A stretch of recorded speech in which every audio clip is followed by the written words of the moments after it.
Hello everyone, আমি বিদিশা। আমার নতুন ভিডিওতে তোমাদের ওয়েলকাম। দিনটা ছিল ভ্যালেন্টাইন্স ডে আর স্পেশাল দিন, বুঝতেই পারো। তো আমি নিজের জন্য স্পেশাল ব্রেকফাস্ট বানালাম। অ্যাকচুয়ালি ও না এসব খেতে পছন্দ করে না, তাই ওকে আমি খিচুড়ি বানিয়ে দিয়েছিলাম আর আমি খেয়েছিলাম চিড়ার পোলাও।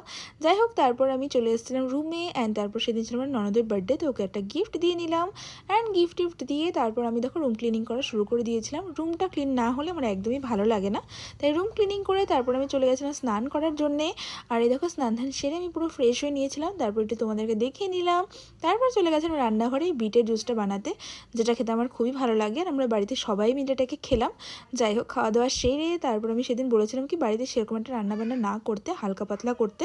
তো আমি ভাত খাওয়ার সময় ডিম বানিয়ে নিয়েছিলাম অ্যান্ড খাওয়া দাওয়া সেরে তারপর রেডি হয়ে চলে গেছিলাম ক্লাস করাতে। আর সেদিন আমরা সেরকমভাবে কিছু একটা সেলিব্রেট করিনি, আর যেহেতু আমরা প্রত্যেক দিনই সেলিব্রেট করতে থাকি এটা ওটা করে, সে কারণে 14ই ফেব্রুয়ারি হিসাবে কোনো কিছু করিনি। তারপর আমি চলে গেছিলাম একটা বান্ধবীর বাড়িতে, আর ওর ভাইয়ের খুবই বেশি শরীর খারাপ ছিল, সে কারণে চলে গেছিলাম। আর তারপর আমরা সবাই মিলে অনেক গল্পগুজব করেছিলাম। তবে বাড়ি ফিরে দেখো আমি বর একটু খোঁচাচ্ছিলাম, দেখলাম ও শান্তি মতো ফিল্ম দেখছে, আর তখন আমার একদমই ভালো লাগছিল না, একটু খোঁচাচ্ছিলাম সেই কারণে। তারপর চলে গেছিলাম রান্নাঘরে, আর যেহেতু বার্থডে ছিল সে কারণে রান্নাবান্না তো হতেই হবে, তাই মামুনি অর্ধেক রান্নাবান্না করেই ফেলেছিল, আমি শুধু লুচিগুলো ভেজে নিয়েছিলাম। যাই হোক, লুচি ভাজতে ভাজতে তোমাদেরকেও একটু দেখিয়ে দিলাম।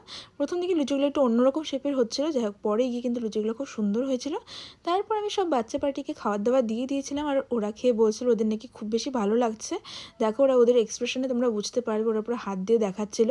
পুরো খুশি ছিল সবাই, আর আমি ওদেরকে খাইয়ে খুব বেশি খুশি ছিলাম, কারণ বাচ্চাদের অনেক রকম কথা শুনতে পাওয়া যায় একসঙ্গে থাকলে, সেগুলো আমার খুবই ভালো লাগছিল।